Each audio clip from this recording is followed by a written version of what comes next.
because everything is in a state of homeostasis. Everything is aligned perfectly. You are synchronized, you are aligned, you are flowing like water. It's that simple.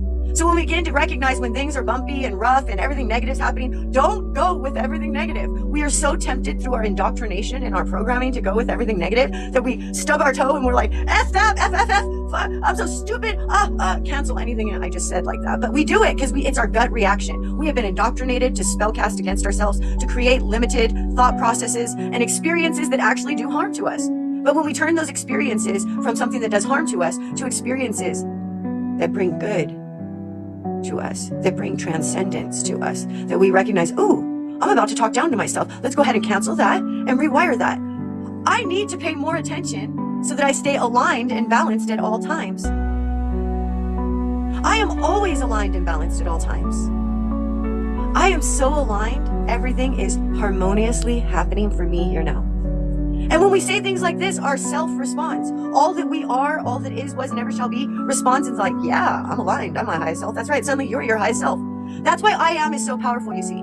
I spent 2 years in a near-death experience that brought me to a consciousness state called Sheol, and that is considered hell. Within this space, it was the most horrendous, painful, excruciating voices in the head, screaming, demons, darkness, plasma, black goo, walled, all of it was there. I would wake up every morning with bruises and scratches on me, and it was just, I was dying in life all around. I was disconnected from my soul essence, and the only thing I could really speak on, because my ability to speak had become very hampered, was I couldn't make sentences to say such as, I am powerful, soul essence, and the only thing I could really speak on, because my ability to speak had become very hampered, was I couldn't make sentences to say such as, I am powerful here now, because I sure as heck did not feel powerful. Let me tell you, I felt the most disempowered I'd ever felt in my life, and I felt silly for all the things I had spoken, and I felt ashamed and grief and embarrassed, and I just wanted to die. That was all I wanted. It was horrible. And then I started going, okay, this isn't happening. After 2 years, this is not happening. I've got to get out of this. It's so miserable. I need to transcend this experience. And in that, all I could say was, I am.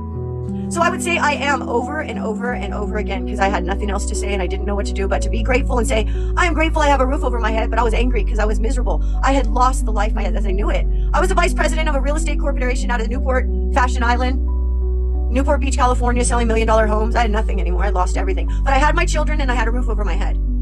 I couldn't drive anymore. I could barely speak, and I rarely left the house. I rarely showered, and I couldn't lift my arms over. Like, my arms couldn't be lifted more than a tiny bit, or else the pain from the atrophy in me took over.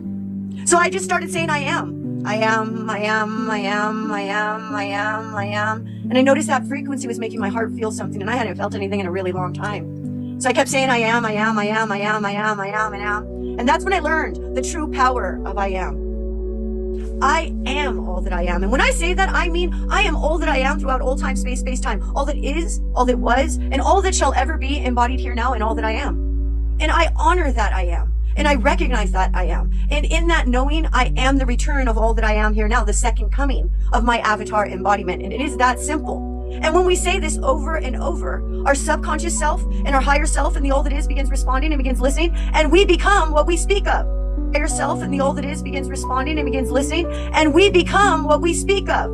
So what we speak out, spellcast out in our reality, when we stop spellcasting against ourselves based on the indoctrination and programming, and we start becoming pure homeostasis in all that we are, synchronized, and the words that we speak out embody our highest self, our highest purpose, our highest potential here now.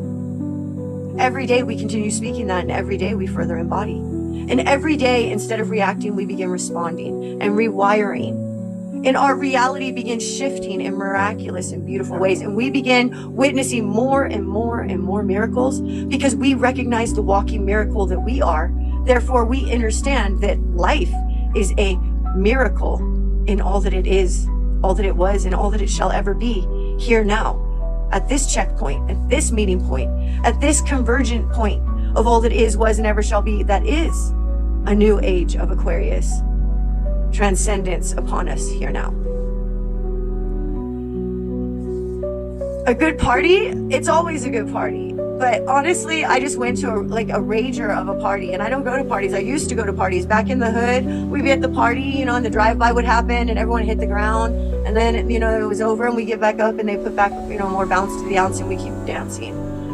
But yeah, it's always a rager of a party. Isn't that what Earth is supposed to be? It's everyone returning here now, all of your galactic superstar friends, or what you perceive that to be. Or it's simply the second coming of all that is, was, and ever shall be. Your transcendent state. And in that state, you are inner peace embodied. You're no longer judging. You're no longer like pointing fingers. You're no longer like, you can make fun of your own self without being all, oh my God, you're such a jerk. My feelers are hurt and you just scorned my ego. My ego's all, ooh, Nikki, go for it, go for it. I'm all, hello, are you okay? Do you need a cookie?